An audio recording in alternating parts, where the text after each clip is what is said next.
To honor Earth Day, Student Council is holding a challenge for students to make their own upcycle shirts, along with awards for the most creative designs.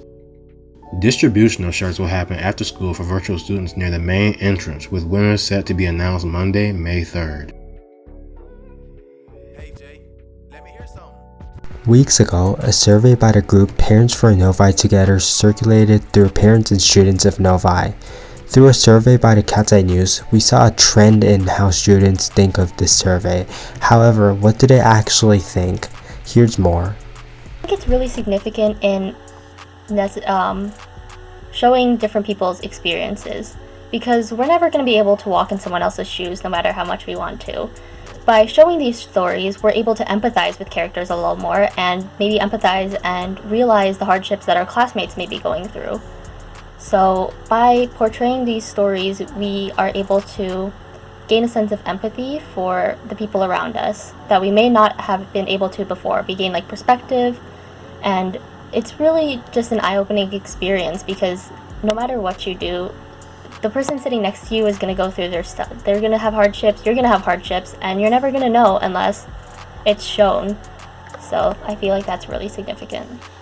I would say specifically things that are current and have a lot of are very controversial today. My teachers tend to try to stay as neutral as they can.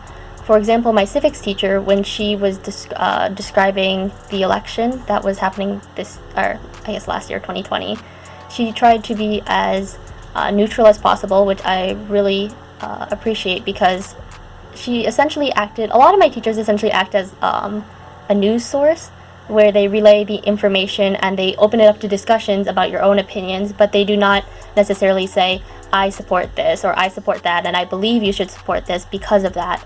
They say, here are the facts, and let's have a discussion about why you feel one way or another.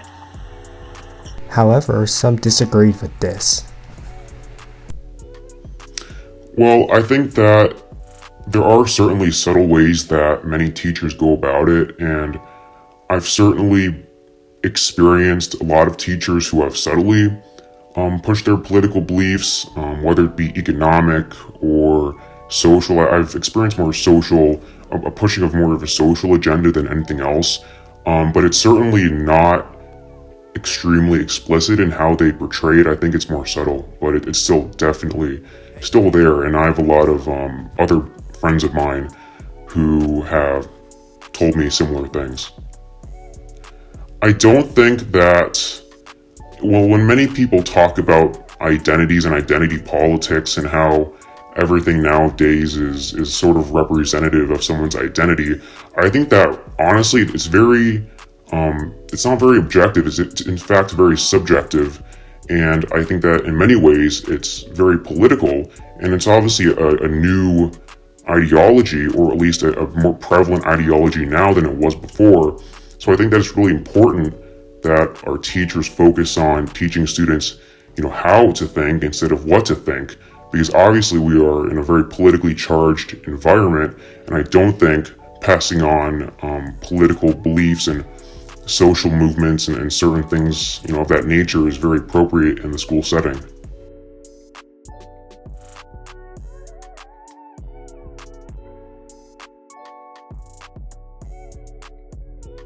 "166 students did not travel during spring break, while 87 students did travel. 63 students reported traveling by car, while 33 students traveled by plane. When in-person students were asked if they felt comfortable going back to school knowing that students traveled over break, 137 students reported that they did not feel comfortable, while 52 reported that they did feel comfortable returning to school. What's going on, Novi? Welcome to a weekend sports wrap-up. Let's kick things off on Wednesday, where we had the baseball team take down then number one team in the state, Brighton, 11-8. On Thursday, we had girls soccer action against rival Northville as they sadly fell 1-0. On Saturday, we had girls lacrosse action, winning 18-4 against West Bloomfield. Also on Saturday, we had softball win 1-0 behind sophomore Reagan Bennett's 19 strikeout game. Sheesh! On Sunday, we had the track and field team take home relay champions for both the boys and the girls. And to wrap things up, we had tennis play their first tournament against Detroit Pioneer. That's all for this week. Have a great day, Wildcat. Hey Jay, let me hear something. It's like a really good time, and it's different than normal orchestra, you know, because we're down in the pit, no one can really see us, so it's a little bit more a tight-knit group and all of that. And it's one of those things like without the musical or without the pit, the musical doesn't happen. You know what I'm saying? So like, it's really important that we have students in the pit and that we are there so that the musical can go on. The pit performs all of the music that you hear in the musical. So like there's no CD or pre-recorded anything. All the sounds that you hear that are not the actors saying or singing their part is coming from the pit. So this year's actually a little different because of COVID complications. So we're doing more of like a performance showcase with a bunch of like different songs from different shows. And I'm involved in it by being in the pit for the show. It's been harder to rehearse because of like COVID issues, and then when we can rehearse, there's not like a lot of people aren't able to come because they're worried about it being dangerous and stuff like that. But we're doing the best we can with what we have. I mean, mainly it's just been like, it's a lot easier to have like one-on-one time with people in the ensemble because, well, there's less people there. And we have less of a stressor now because we don't have like specific performances coming up, so that's been easier.